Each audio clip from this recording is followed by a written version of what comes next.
What's up, fanboys and fangirls? My name is Tyler. This is Brett. We are getting ready to dive into Game of Thrones The Long Night.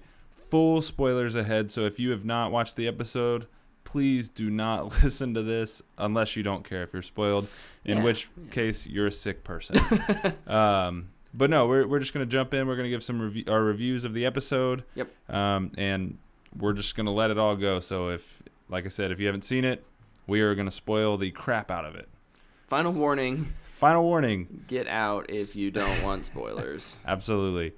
So, we kind of talked about in our spoiler-free discussion our thoughts on the episode. We both gave it a Matthew McConaughey because it's all right. Now we want to talk about why that is. Yep. So I'll let Brett kick it off. Go crazy, Brett. Ooh, well, I think, this is an interesting one because it had such build-up with the first two episodes of being kind of... The episodes themselves were the slow burn, character-driven conversations. Maybe we're getting ready to say goodbye, and it turns out we didn't really say goodbye to Hardly anyone. Yeah. I mean, Jorah and Theon being probably the biggest two, in my opinion. Yeah, which we'll talk about both of those scenes. But I just think that, overall, it just kind of felt like a continuation of the last two episodes in terms of pacing. There was a lot going on, but I was bored most of the time. Yeah. Which is, I'm super bummed out to say that.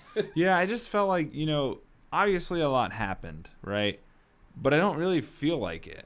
I don't feel like we got anywhere, I feel like Game of Thrones is at its best. I kind of said this earlier when people are concocting their plans, when people are making power moves of sorts to attack the throne, and this doesn't feel like an attempt to attack the throne. It almost feels to me like a filler episode. Yeah. Hey, we know we've given you 2 episodes full of talking. Let's give you some sword fighting and death. Right. And we're not really going to kill off anybody that's a contender for the throne, but we're going to shake things up a little bit. And that's kind of how I felt. Well, and, I think the last, 2 seasons, more for Jon's perspective, it's been this thing about how it's not about the throne. Right. And maybe that's just subversion on the part of the show, saying, ha, you got your, you thought you were smart and thought this was a fantasy thing, and it's not actually about the throne, but it is about the throne, and the Night King doesn't matter, and none of these things. That point being that, by the end of this episode, the Whites are dead, the White Walkers are gone, the Night King is gone, but we don't have any explanation on who he is. Yeah. And being the Last Jedi defender that I am, I guess that's not bad, except that what's frustrating to me is that they teased it for 60 some hours. Well, I mean, it's teased in the first episode. Right. I mean, they even talked about it in the after, we saw the White Walkers from episode 1. And they've been this looming threat, right, for so long. And we finally get to where we're going to get the chance to see these things in action, full tilt, nothing stopping them. And it was really underwhelming. I would agree. It just didn't... it didn't feel that great. I said in our non-spoiler review that, there are moments in this episode that I really liked. Yes. That I thought were, I'll go so far as to say, incredible, that I loved. Mm-hmm. But they're just kind of sprinkled in among this fight. And, anything outside of the wall, other than the first Dothraki charge. I love the Dothraki charge. Oh, man, that scene is awesome. That was dope. Everything after that, I couldn't care less about until they got inside the castle. Yeah. I thought, back to the Dothraki charge, right before it, when it's everybody kind of assembling and putting, the armies are all, moving into place, and everybody, I was like, okay, here we go. This is going to be crazy. Mm-hmm. And then the Dothraki swords catch fire because of Melisandre. And I was like, oh yeah, this is gonna be dope. And I think I even said they all ride out or whatever. And I'm like, oh, all those flames are about to go out. Yeah, you called it. And then sure enough, they do. And I was like, that was awesome. Mm-hmm. That cinematography was really cool. Really good choice by the directors to put that in. And I was like, this is awesome. But then from there, it just kind of got boring. Like, everything on the ground is essentially the same. Yep. It's just a mob against another mob. Yeah, and I can't tell who was fighting. And because it's at nighttime, I get there might be, like, I get the defense of, like, it's at night. It should be hard to see. I guess realistically, but... This is a TV show. This isn't a real war. I turn on my TV to watch something. Yeah. And I don't want to watch black blobs. Right. Just moving around, like... And if I did, I'd watch Venom. So, no, I'm with you. Like, yes, we get it. It should be dark because it's nighttime. Yeah. I get that. I get why they do these things at night because it's cheaper on CGI if it's dark. Yeah. I get it. Trust me, I get it. I watched the Flash TV show for like 3 years. I understand. But like, this show has the budget to do this and make it visible. Yeah. You know what I mean? Like, they could have made this so much better. I couldn't tell who was who. Yeah. So like, they could have killed important characters. I wouldn't have known. You know? There were, I mean, we were talking after the episode, like, there were characters who we didn't know what their fate was until we maybe saw the preview for next week's episode, and we're like, oh, okay, like, they're still alive, I guess. Yeah, and it is so strange. But, you know, aside from the bad moments after the really cool Dothraki opening, we kind of got into some cooler stuff, I thought, with, I really liked when Arya is on the wall with her new weapon. Just wrecking through walkers. I thought that was really cool. I was like, all right, dope. And then this is one of my biggest gripes about this episode is she hits her head on the corner of the wall. And I'm like, and it does kind of like that ringing noise where you get your bell rung. And I was like, oh, yeah, we're about to start killing people. And it looks like maybe that's it for her. And then nothing happens. And they kind of just dangle the carrot in front of your face. Yeah. It's like that State Farm commercial, the old guy with the fishing pole. Like, oh, you almost had it. Like, I felt like that. The whole episode felt like that. Yeah. Like, I kept waiting for something to happen. I kept waiting for the tides to turn. I kept waiting for somebody to meet their fate who had earned their fate. Right. And it just never happened. Yeah. And I was like, oh, okay. All right, well, we're just going to keep going, I guess. Yeah. And then, you know, we spend 10 minutes in the library with Arya that could have been given to somebody else. The library is probably my least favorite scene. Yeah, in this one. It's the raptor scene from Jurassic Park. It was fine, but like we start getting into those, like, what are the rules in a fantasy world, because every other time we've seen Dragonglass kill a white, it's like exploded or disintegrated, and like she walks around the corner and then just like stabs it in the chin and it like bleeds out. Yeah. And I'm just like, wait a second, when did this happen? Are we sure that wasn't just some poor Winterfellian who was like dressed up as a dead person just to hide? I'm just trying to fit in, leave me alone. No, yeah, I thought that was strange. It was just like, I get it from a suspense point of view, yeah, but I don't feel like it fit. Right. And then you also have characters like the Hound, who's a complete BA, who's like cowering in the corner because there's fire everywhere. He is still not... He's still not over his fire thing. No. And he's pretty far away from it. Yeah. So... I don't know. I don't know. Anyways. I will say... fairly... I don't know. It was probably around the 1/3 mark where we got the dragon battle. Yep. And I was very happy with that. When I could see it. Touche. It was a little... They were in the clouds. I was just having a hard time distinguishing between which dragon was who which. Was who. The only way I could really tell is when it showed who was on their back. Yeah. You know, and you know, they had that scene that looked like Godzilla when they're in the clouds, and I was like, "Oh yes, this is what I wanted," and then it just kind of passed. Yeah. Yeah. But sorry, I didn't mean to take that from you. No, it's fine.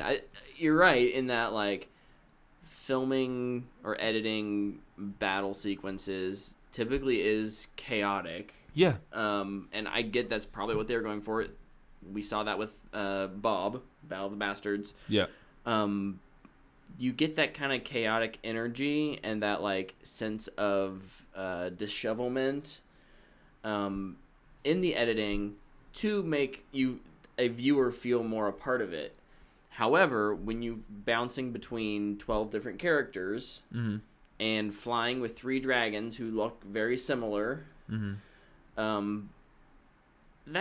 I think that was just hard on me. Maybe I'm getting old. You guys always call me old. Maybe I'm just getting old. It's happening. I'm accepting it finally. But I don't know. Like, I really loved it when Rhaegar, I think it was Rhaegar. Again, see, we can't tell. Yeah. Like, ripped off part of Viserion's face, and the consequences that had later was that super cool. You could there was just the blue fire was just kind of spilling out because he had less control over it. It had like holes in its neck and it was coming out. And, yeah, that was cool. Visually, that was amazing. Absolutely. But then that also leads into like some weird plot armored stuff that was going on, and I don't know. But I do want to bring up the dragon battle because it led to a scene that I think confirms a theory about the Night King. Is he a Targaryen, or what are we saying here? I don't know. I think you have to assume, right? Or is he just that frozen? Like he's just that frozen. You know what I mean? Like what is Ice the call? Too thick. Right. Yeah, because they have and this is a little bit what I was talking about when I mentioned how it leaves some things unfulfilled. And that is mostly to do with the Night King and the White Walkers. They even in the episode they're teasing something when they have him not be burned. They're saying something is unique about him. Yep. All regular whites can be burned. I don't know if they ever showed any other White Walkers get burned by Dragonfire. Right. But we know in the show the only thing that can survive Dragonfire that we are actually aware of is Targaryen. So to even in the episode throw that in and then by the end say it doesn't matter. Right. Like that's hard. It's not very fulfilling. Yeah, and especially because like we mentioned, it's been there from the beginning. Right. This has been the looming threat. This has been what we've been worried about. Winter is coming. Yeah. Winter is here, and I just don't feel like we got the payoff we waited for. Winter actually didn't put up that much of a fight. Right. I mean, they did, right? They did win the fight. It was just because we had the trope of you killed the leader and it kills all of the followers. Which I hate. I don't like that either. It really bothers me. Like, kill one to kill them all. That trope is just... It's getting used a lot today in this world that we're in. But it's kind of frustrating. But back to the Arya stuff. She gets to the little room in the keep with the Hound and Melisandre. Which right before then, Beric saves her by throwing his flaming sword. And oh my gosh, that was an awesome moment. That was dope when he throws the sword. Yeah. Yeah. And then you're like, oh crap, he doesn't have anything left. Yeah, he's dead. He's done for. But also before that, Ed dies. Yes. Yeah, because of Sam's punk self. Ed's the first death. Ed is the first death. The first death we really care about. Yeah. Thanks, Sam. Thanks, buddy. You're the worst. Go lay on dead bodies and cry some more. Anyways, yeah, so Beric throws a sword. It all goes to crap from there for him. He just gets shanked like 20 times. Yep. Somehow gets out of there. Still walks away from it ahead of all of the other whites. Yeah, and I'm pretty sure he gets like his Achilles or something cut because they're like slicing his legs and everything. I was like, how is this dude moving? But that scene was really cool. I thought it was a cool way to send him out. It was. I thought Ed's was pretty cool too. Yep. He saved Sam. He did big things. And then that led us to the keep where we get the prophecy breaking speech. Melisandre talking. That Arya. just kind of okay. So I don't know the whole prophecy thing, but it kind of doesn't this kind of conflict with it a little bit. So yes, definitely for sure. Okay. My guess is that the point of or the commentary on prophecies is that they're not as reliable as you think they are. Right, which is fine. Which is absolutely fine. But it does throw like a wrench into everyone's fan theories. Yeah, for sure. Well, now, like, what about Cersei? Yeah, you know, Cersei has her prophecy, right. which I now have zero stock in. Exactly. Maybe she is pregnant. That's okay. It's a weird reframing going into the final 3 episodes of the final season. It is. We're moving into a different battle now. Yeah. You know, like, but I feel like we're starting from ground zero. Mm-hmm. And I don't know that 3 episodes is enough to do that with. Yeah. Real quick, let's talk about Lyanna and the Giant. Did you like that? I didn't dislike it. Yeah. I mean, it's your typical David and Goliath thing, right? I mean, the small person takes out the big person. This was the biggest fan service I felt like that was in there. That like give her was no reason for her in the world of Game of Thrones and what we know. There's no reason for her character to actually have a hero moment based on what we know. But because the fans love her so much, I think the writers were like, "Oh yeah, let's give her something." Yeah. Which it was super cool. It was. I don't know how she survives the initial hit though. Yeah, right. But yeah, no, it was cool. And the Giant looked awesome. Yeah, I guess they used an actual actor as the Giant and then did fancy green screen stuff. A little bit like what they did with The Hobbit. Oh, okay. Where they just had the actors on different things. Yeah. And, yeah. That's pretty cool. That's pretty cool. That's so awesome. Not a CG giant. Obviously, they had some CG aspects to his undeadness. But, and his eyes and stuff like that.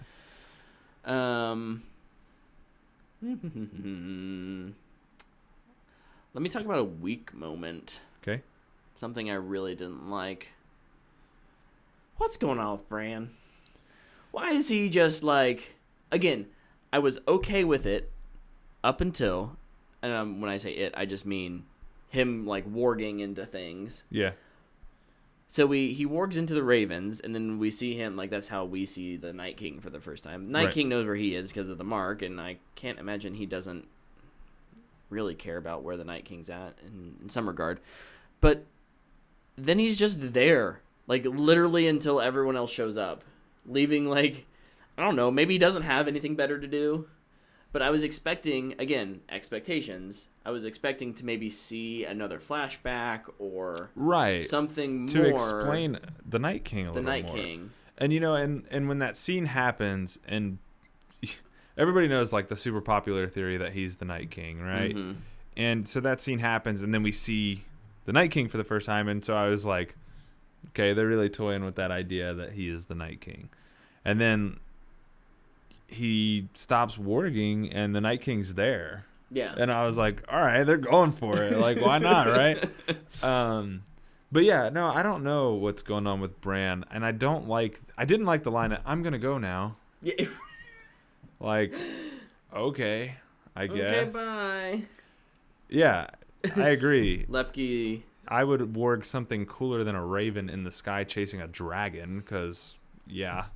No, it would be cool if he was Ghost and we got to see Ghost tear some stuff up. Yeah, like, give us the battle we want to see. But nope, doesn't happen. Yeah, I don't know. I don't know what's going on with Bran. He was really funny in the first 2 episodes, but this episode I was like, whatever. He had one good line, which was the Theon, you're a good man. Yeah. That was, like, necessary for Theon's redemption arc. Mm. I appreciated that. I liked that a lot. I actually think Theon had the strongest scenes in the episode. I agree. Because at first, we were like, okay, we got the Greyjoys. Yeah. Like, protecting Bran. That's a really noble little thing, but, I mean, yeah, I guess they're Ironborn. They've got some fighting skills, but they're not, like, the Unsullied, right? And, like, they're holding their own. Oh, yeah, they're wrecking stuff. Fantastically, until they run out of arrows, and then... Ugh. Yeah, because they're really good archers, which is really funny. I'm rewatching the show with Dana, mm-hmm. and like that's very early on they talk about how good they are with bows. So I think that's really cool to see. Yeah. But no, yeah, it's kind of cool to see him and his family defending Bran, and then Obviously, it gets dwindled down to it's just him. Just him. And he is just wrecking fools. Like, he is going to town. And like you said, he kind of completes his redemption arc. And shout out to Alfie Allen for just killing the scene when he realizes, yes, I'm going to die. I'm going to die. And he accepts it. And he runs at it head on. And I think that's just really fitting, you know, for what all he went through. For him to hit it head on is so cool to me. Yeah. You know, because that dude had a horrible life. Yeah. horrible life. And he stares death in the face and just goes for it. Yeah. And I think that was super cool. And it was really well done. And like you said, Bran's line, Theon, you're a good man. And I was like, that's all he probably ever wanted to hear. That's because literally all he wanted to hear. Because he never heard that from his father. Right. That's what I was going to say. I don't know if he ever felt like he could hear it from the Starks. Right. I mean, being his captive / adoptive family. His ward. He certainly doesn't get. I mean, for a while he feels valued by his sister, but even that is rough at the end. Yeah, it's superficial. With that. So the fact that clearly he made amends with Sansa last episode, and then this episode is told by Bran that no, you've made it. So yeah. Yeah, we're gonna get to that here in a little bit. Yeah, Made in Britain. We'll talk about that here in just a second. You have nailed it, and we will get there. Real quick, other best moments, anything? You know, I really like Jorah. Mm-hmm. And I thought his death. So something that really bothers me, and I talked to Lepke about this today. We were texting back and forth, and something that really bothered me is like, they killed Theon, they killed Jorah, they killed Ed, and they killed Beric, and none of them had a moment to say anything. Yeah. There was never a moment for them to say anything. And I don't know what I would have wanted them to say. Right. But I wish they would have said something. And if any of them, Jorah deserved his moment. Yeah. You know, that guy stuck by Dany's side through everything.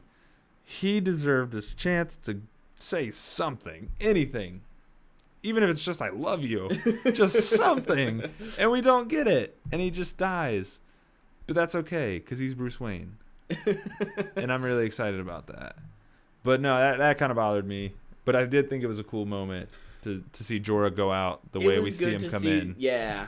You know? See him by Dany's side, you know, fighting. I was grateful that they gave Dany a sword and something to do too. She swung it once. She's definitely not, because that's not how she does. If you park your dragon, you know, amongst a bunch of dead people, surely nothing could go wrong. I did really love that visual though of seeing them all like climbing on and attacking and Drogon, stabbing, and like him, like I was legitimately concerned about Drogon. I thought he was done.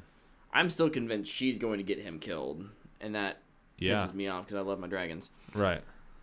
Speaking of dragons, I also really liked. We talked about it briefly, mentioned it earlier, but in the courtyard, Jon versus Viserys.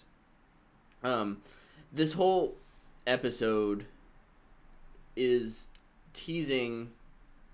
I mean, really, the whole series has been teasing that Jon is probably going to be the one to face the Night King. Mm-hmm. And it's, in this episode, he gets close like 2 or 3 times. And then, like, there's just the one obstacle, him, and then the dragon is between him and the Night King. And just the back and forth. It wasn't that interesting, but I thought it was really cool, like, still cool looking. Again, just Viserion's design and CG I thought was phenomenal. Yeah, I thought the weirdest thing about that is just the Night King and him when they face off before that, before he fights Viserys. It's so strange to me because Jon realizes what's happening. He realizes, like, crap, I gotta get this dude or I'm done. But then the Night King does what the only thing he's ever done in the whole show, which is... I'm gonna raise the roof. And then, like, all of them stand up, and they don't really attack him. Mm-hmm. They just kind of stand there, and you're like, what? But then the Viserys thing, the thing that sticks out to me the most in that moment is Jon sees Sam on the ground crying, turns around and looks at him. He's just like, F it, I'm going. Yeah. And just walks off. And like, he's so over it. Like, I'm done with this. I just want this to end. Like, that's all he can think about in my mind. Yeah. And it's so crazy. Real quick, let's talk about the crypts. We haven't talked about those yet. Nick brought those up in the chat. How did we feel about the crypts? Nick thought that Sansa hiding in the crypts said a lot about her compared to Dany out fighting with a sword. And I don't know if I agree with that completely. Dany wouldn't have been out if she didn't have her dragons. That's my thinking too. If she had just had the sword, Dany would not have been out. Yeah, she knew her limitations, and Sansa knew her limitations, and she accepted that responsibility of saying, I need to get out of the way and let the generals and the people who know war be in there. I can be a leader from inside. I can be a leader afterwards if we survive. And I think, my biggest thing to that, I think it does say a lot about Dany. Mm-hmm. I think it shows you how stupid she is. That she doesn't know her role. She doesn't know who she truly is. She thinks she's something she's not. Yeah. And Sansa very clearly knows who she is. And I think she knows, like you said, if I'm out there, I'm going to die. Yeah. And there's no reason for me to do it. And Arya kind of tells her, like, hey, this isn't for you. Right. Yeah. Well, and was it last episode or episode 1 where Arya tells Jon, Sansa's the smartest person I know? Yeah. Like, I still think that's not just BS. That's legitimately the show telling us Sansa knows what needs to get done. Yeah. I thought Sansa and Tyrion were going to make out. I liked that scene. I liked their, like, they accepted their fate. They did. At that moment. They had accepted their fate, and they realized that, the world is bad, and they weren't the worst part of each other's lives. Yeah. Well, yeah, because she said you were the best of them, right? I thought that was a cool scene. But no, like, people who've loved me. I think Lepke does bring up a good point, though, too, in that Dany was willing to be out there regardless. Sure. And that kind of shows, I guess, what she's built towards. Like, she's a leader, right? She is a leader on conquest. Yeah. But, her whole thing is conquest, whereas Sansa's is defensive, right? Yeah. I want to I want to control what we already have. Right. Not want to go get more. And those personalities, they're opposite people. They are, which will make it very interesting to see how they move forward. In the coming episodes. Absolutely. I'm super curious to see. I hope Sansa eventually sticks her with the pointy end. I really do. I think that would be really cool. I don't really care for Sansa that much, but I can't stand Daenerys. She's my least favorite character in the show. Let's talk about the big reveal, the thing. Okay. Arya killing the Night King, destroying the White Walkers, maybe ending winter? I don't know how that works. Well, I do know that I'll be very happy to actually see what I'm watching next week. Yeah, right. I think Maiden Britain here in the comments, in the chat, has some nice comments here. Let's see. We were told Game of Thrones has got many of the big moments spot on over the years, but they've done the Night King dirty here. Season 8 seasons of build-up, a 300-mile wall. Winter is coming. We're told that the politics and squabbling houses mean nothing compared to the threat in the north. all for them to just deal with them like that. Yeah. And again, I'll let you take it for now. Yeah. Again, this is something Lepke and I have talked about a lot.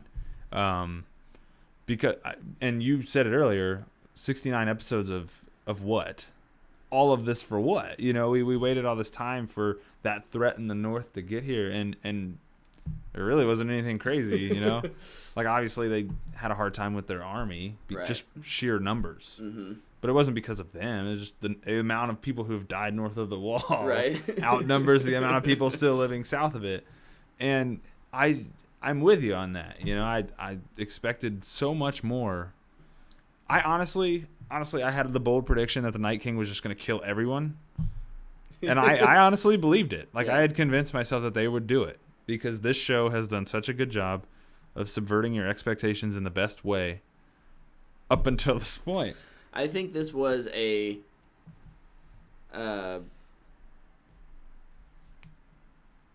like subvert expectations, but it just wasn't done as well as they've done it in the past. Yeah.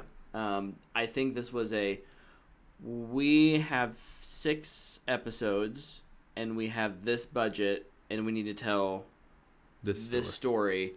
Where are we going to cut corners on the things that people aren't as invested in? And I say that as, like, I love lore and I love mythology and I love that idea of, like, how does the Night King fit into the greater story? But the fact is, all they've really done is teased that. Yeah, and he doesn't. And they've invested into characters like Cersei and Jaime, the whole Lannisters, the thrones, and so that's where they're going to put their money. Mm-hmm. At this last season. I don't love it, but I get why they're doing it. Yeah, no, and I get the creative choice. And that's saying, there might still be some twist in the last 3 episodes that completely reframe this. I don't know. Right, and that's a big thing. We kind of mentioned this off camera and off air, was that we only have what we have to go off of at this moment. Now, 3 episodes from now, we could look back on this episode and be like, man, that was incredible. They teed it up perfect. Mm-hmm. But as it stands today, I don't think they did. I think they really kind of undercut themselves. Yeah. You know, like you said, where does the Night King fit into this story? Well, the truth is he doesn't. Right.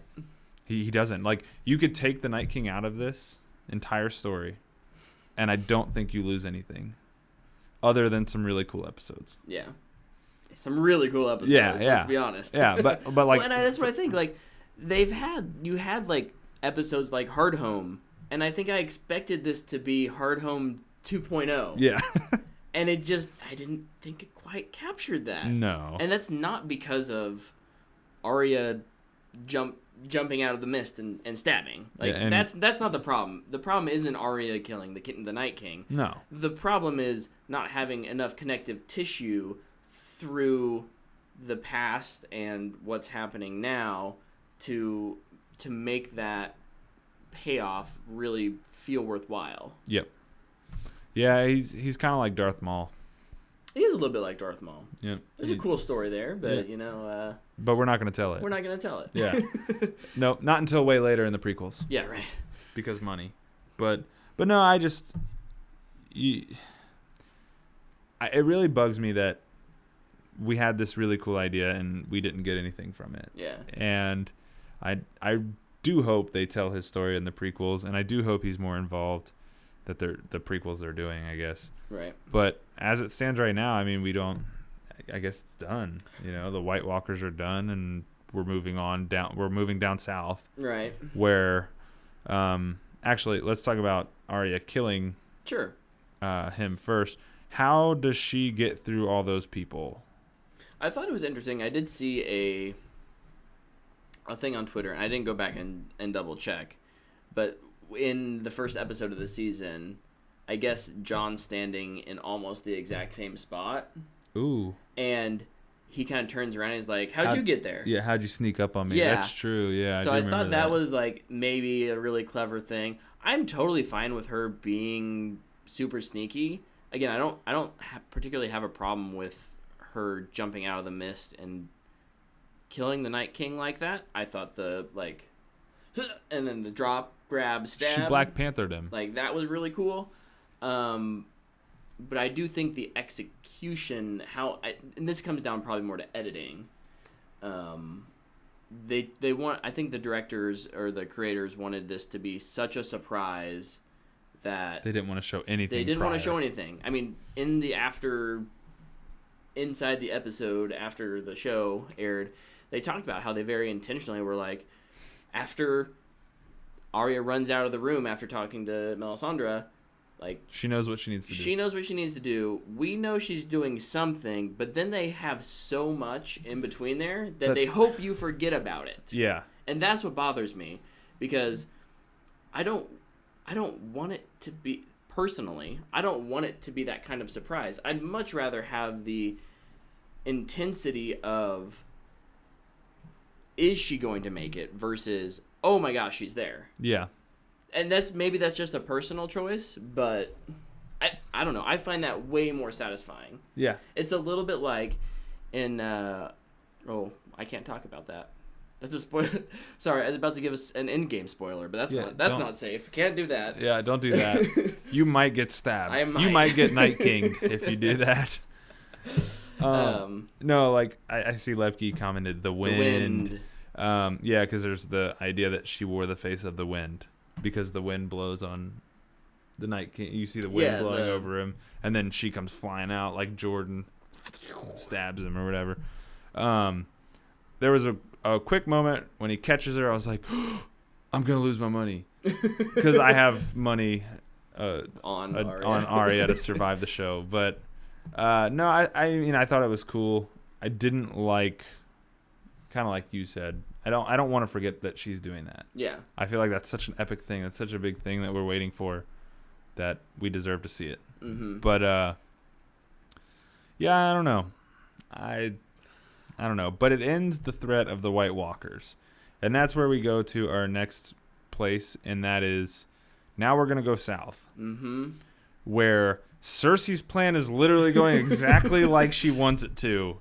It's going exactly how she planned.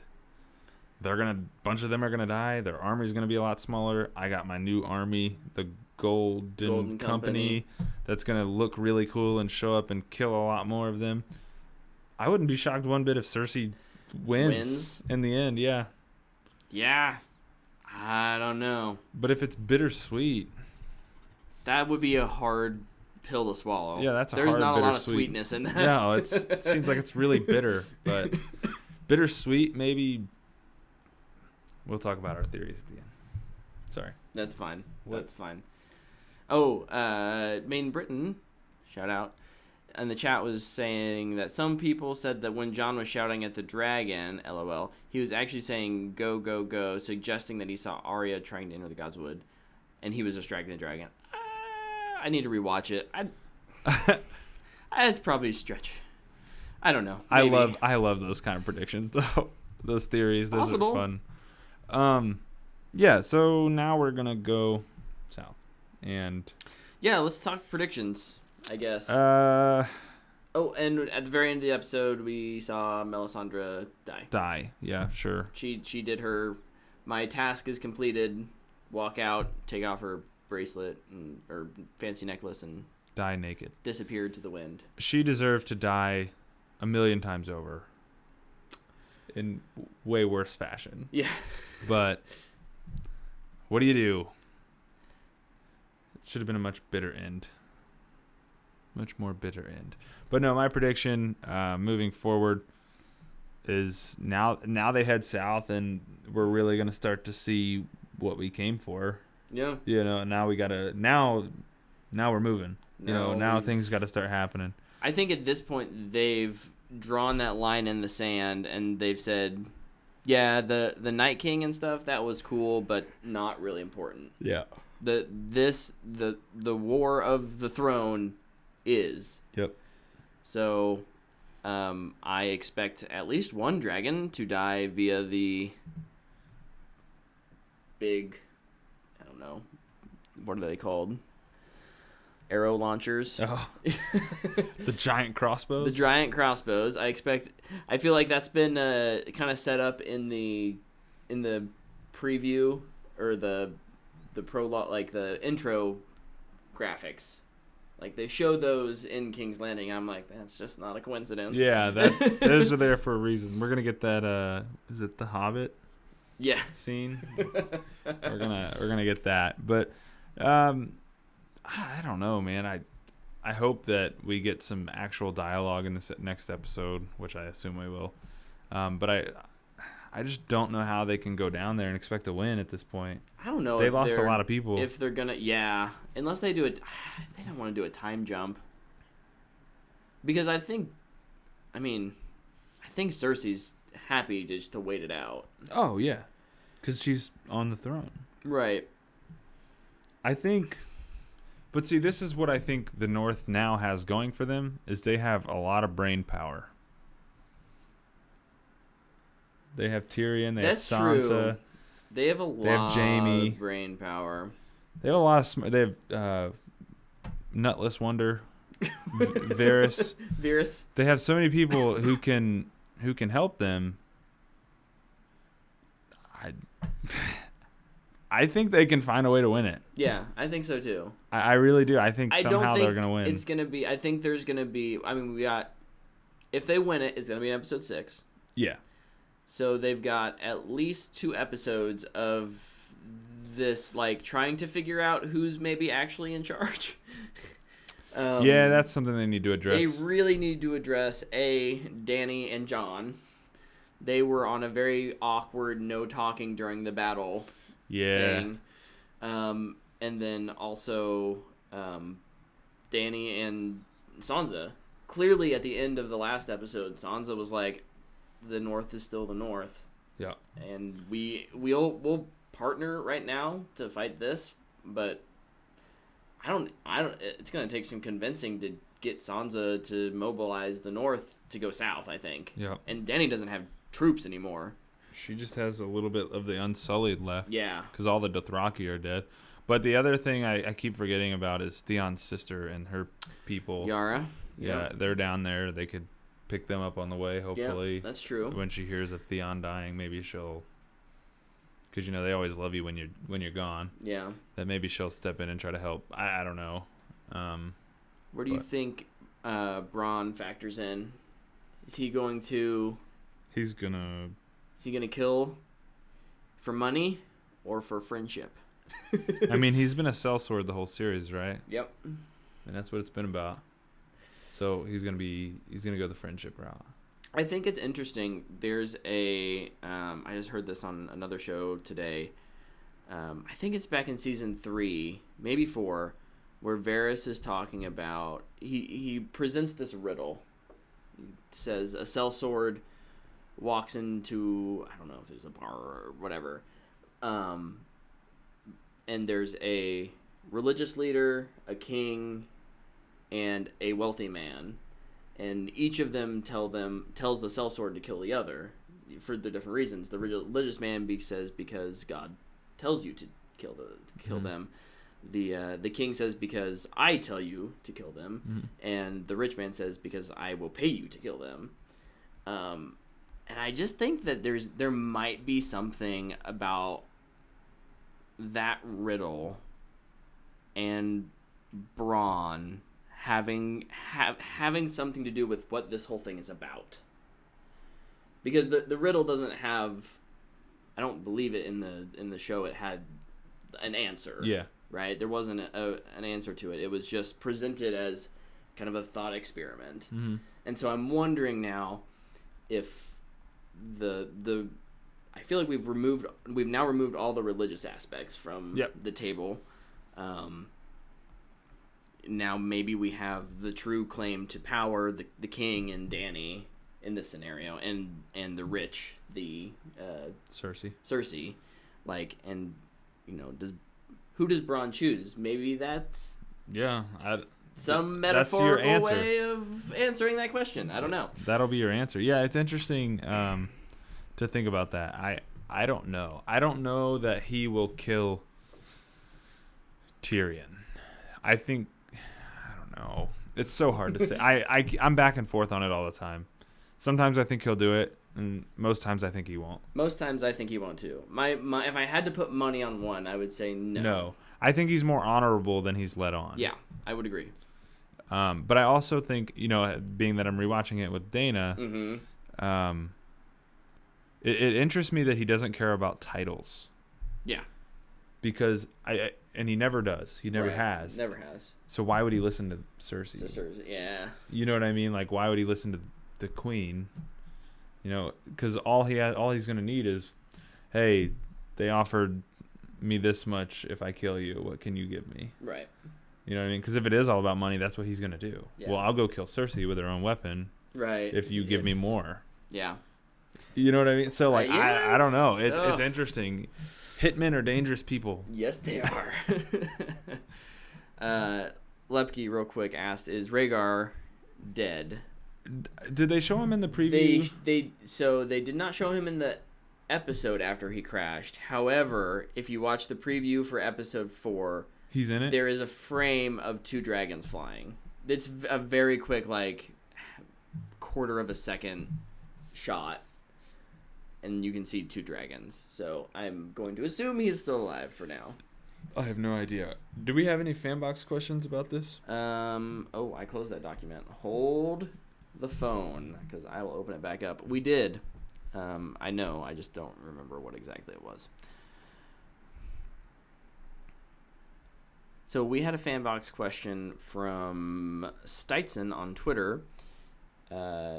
She says, "Okay, if you are a part of the forces fighting the army of the dead in Game of Thrones, 1, what part of the army would you be in? Dothraki, Unsullied, etc. And 2, would you survive?" Ooh. I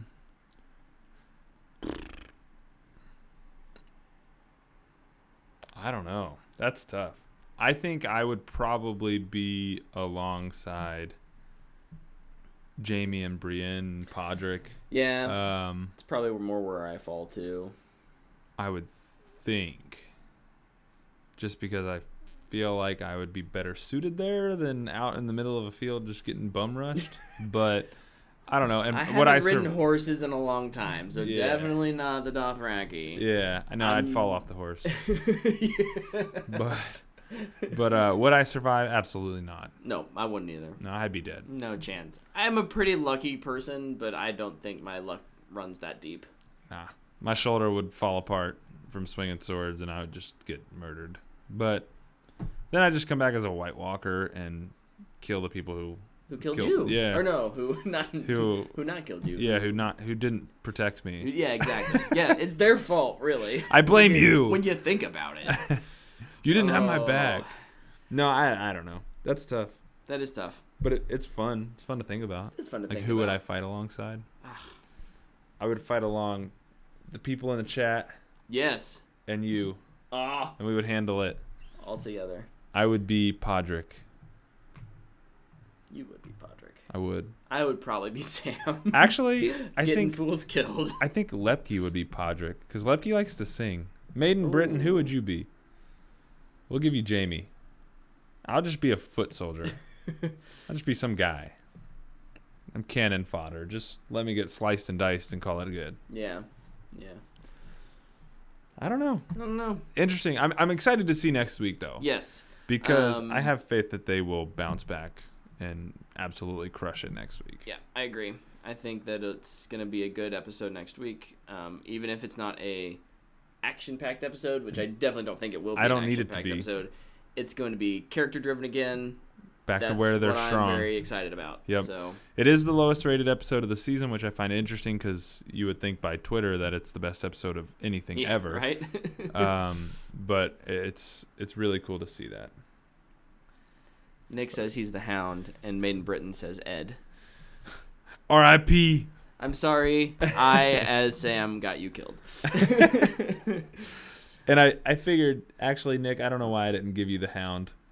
It is way more of... It fits you. That fits Nick. And that's his favorite character. Has been from the beginning, so... Yeah. Well, it is getting late. It is very late. This is the latest night we've ever done this. It is. If you haven't checked out some of our other stuff, hit us up. You can find a bunch of our other videos on YouTube. You can find our podcasts on SoundCloud, Apple, or Google Play podcast apps. Yeah. You can find us on YouTube. All our other videos. I don't know if you already said that. I did. That's how I'm tired we are, though. Yeah. I'm awake, kind of. Follow us on Twitter and Instagram @WhatTheFanboy. Yeah. Hopefully we'll do this again next week, and we won't be quite so tired because we won't have also done an Avengers Endgame review for it. And if you have questions or things you want us to talk about, tweet those in because we will definitely bring them up. Yep. And talk about them. So. Yep. Until next time. See ya. See ya.